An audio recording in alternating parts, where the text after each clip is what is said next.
Yo mga pinsan, goods ba tayo dyan? Ating alamin ngayon ang buhay basketball ng ating pinsan na isang 6'9" at naglalaro bilang isang shooting guard. Oo, tama ang pagkakarinig nyo mga pinsan. Shooting guard talaga ang natural niyang posisyon na sinasabi nga na mas inimprove na Kevin Durant dahil sa kabila ng kanyang mataas na height, katulad din siya ni Durant na may guard ability sa pagdadala ng bola, shooting, post-up. At ang meron pa ang batang ito na wala si Durant ay ang malahalimaw na depensa, lalo na pag one-on-one defense sa low block. Kaya naman tinagurian siyang White Slim Reaper, ang puting version ni Kevin Durant. Sa ngayon ay nagrarank siyang number 1 player na high school sa buong Amerika. Kaya naman sa 2024 season ng NBA ay inaasahan na kanya-kanya na namang diskarte ang mga NBA team sa pagtatanking para sila ang makakuha ng first overall pick sa 2025 NBA Draft.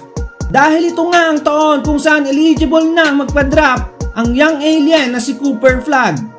Sa report niya ay sinasabing nagpapakita na ng interes ang Golden State at ang Lakers dahil ilang beses na itong inaanyayahan ni Steph Curry sa kanyang Curry training camp at nag-set na rin si Curry ng dinner date dati kasama ang mga magulang ng ating pinsan. Kahit sino naman sigurong team ay magkakaroon ng interes sa batang ito. Isa nga rin siyang may tuturing na generational talent. At siya ang buhay na patunay na mali ang kasabihan sa Amerika na white boy can't jump dahil sobrang athletic ng batang ito. Kaya mga pinsan, tara, alamin na natin ang buhay basketball ng ating pinsan na si White Slim Reaper, Cooper Flag. Pero mga pinsan, bago tayo magsimula ay hihingi muna ako sa inyo ng isang like, comment, share at subscribe mga pinsan para maging updated kayo sa mga darating pa nating video. Si Cooper Flag ay pinanganak noong December 21, 2006 sa Newport, Maine sa Amerika na may taas na 6 feet at 9 inches at tumitimbang ng 200 pounds. Si pinsan ay nag-aaral ngayon sa Montverde Academy sa Florida.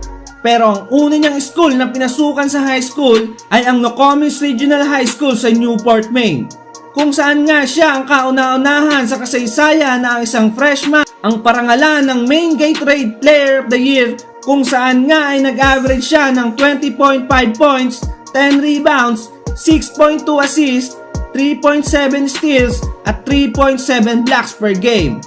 At natulungan nga niya na buhati ng kanyang eskwelahan nang kumamada ito ng 22 points na may kalahok na 16 rebounds sa isang Class A State Championship panalo kontra Falmouth High School. At sa kanyang second year nga ay nag-transfer na ang ating pinsan sa Montverde Academy.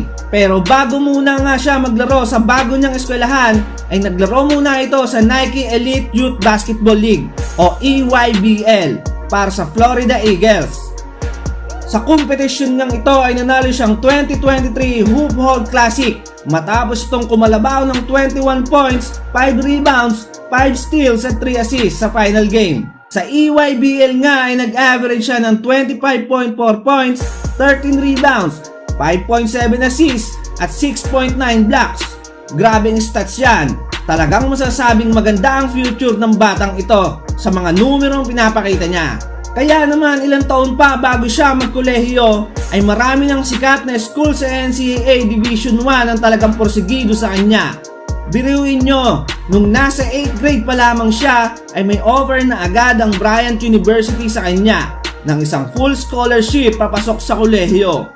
Pero noong October 30, 2023 lamang ay nag-commit na verbally itong si pinsan sa Duke University. Pero di pa rin niya iniisang tabi ang magandang offer ng UConn at North Carolina na kilalang school sa NCAA Division 1. Pero ito lamang November 8, 2023 ay pumirma na itong si pinsan ng National Letter of Intent na maglalaro na nga siya para sa Duke University.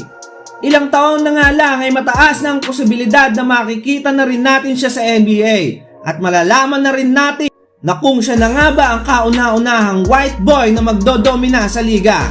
Mga pinsan, kung meron kayong mga komento o suggestion, pakisulat na lang sa comment section.